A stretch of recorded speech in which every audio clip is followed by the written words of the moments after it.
മൂന്ന് ഇൻഗ്രീഡിയൻസ് വെച്ചിട്ടൊരു വൈറലായിട്ടുള്ള egg face mask നമുക്ക് ഉണ്ടാക്കി വെക്കാമല്ലോ. ഓക്കെ, സോറി ഗൈസ്, 3 ഇൻഗ്രീഡിയൻസ് അല്ല, 2 ഇൻഗ്രീഡിയൻസ് ആണ് നമ്മൾ എടുത്തിട്ടുള്ളൂ കേട്ടോ. എഗ് വൈറ്റും കോഫി പൗഡറും. എഗ് വൈറ്റിന് സ്മെല്ലില്ലാത്ത കാരണം കൊണ്ട് നമുക്ക് ധൈര്യമായിട്ട് ഇത് ട്രൈ ചെയ്ത് നോക്കാവുന്നതാണ്.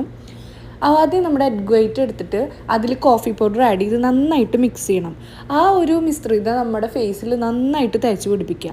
അത് ഉണങ്ങുന്നതിന് മുന്നേ തന്നെ നമ്മുടെ ടിഷ്യൂ പേപ്പർ എടുത്തിട്ട് അതൊന്ന് ഫുള്ള് കവർ. അതിനുശേഷം വീണ്ടും നമ്മുടെ ഈ ഒരു പാക്ക് അല്ലെങ്കിൽ ഈ ഒരു മിശ്രിതം നമ്മുടെ ഈ ടിഷ്യൂ പേപ്പറിൻ്റെ മുകളിൽ അപ്ലൈ ചെയ്തിട്ട് വീണ്ടും ടിഷ്യൂ പേപ്പർ വെച്ച് കവർ ചെയ്യുക കേട്ടോ.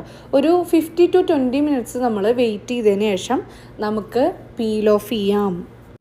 എഗ് വൈറ്റ് എന്ന് പറയുന്നത് ഒരു സ്റ്റിക്കി കൺസിസ്റ്റൻസി ആണല്ലോ. അത് കാരണം കൊണ്ട് നമ്മുടെ സ്കിന്നിൽ അപ്ലൈ ചെയ്ത് കഴിഞ്ഞാൽ സംസാരിക്കാതിരിക്കാൻ ശ്രദ്ധിക്കാം. ബിക്കോസ് സംസാരിച്ച് കഴിഞ്ഞിട്ടുണ്ടെങ്കിൽ റിങ്കിൾസ് വീഴാനായിട്ടുള്ള ചാൻസ് വളരെ കൂടുതലാണ്. അപ്പോൾ ഇത് ഞാൻ പീൽ ഓഫ് ചെയ്യാണ്. പീൽ ഓഫ് ചെയ്യുമ്പോൾ തന്നെ നമുക്കൊരു ഇൻസ്റ്റൻ്റ് ആയിട്ടുള്ള ഒരു ബ്രൈറ്റ്നസ് നമുക്ക് ഫീൽ ചെയ്യൂട്ടാം. ഇൻസ്റ്റൻറ്റ് ബ്രൈറ്റ്നസ് തരുന്നതിനോടൊപ്പം തന്നെ നമ്മുടെ നോസിലുള്ള വൈറ്റ് ഹെഡ്സ് റിമൂവ് ചെയ്യാനും ഫേസിലുള്ള അൺവാണ്ടഡ് ഹെയർസ് റിമൂവ് ചെയ്യാനും ഈ ഒരു വൈറൽ എഗ് മാസ്ക് നമ്മൾ തന്നെ ഹെൽപ്പ് ചെയ്യുന്നതാണ്. പീൽ ഓഫിന് ശേഷം ഫേസ് നന്നായിട്ട് വാഷ് ചെയ്തിട്ട് ഒരു മോയ്സ്ചറൈസർ ക്രീം അപ്ലൈ ചെയ്യാനായിട്ട് മറക്കരുത് കേട്ടോ.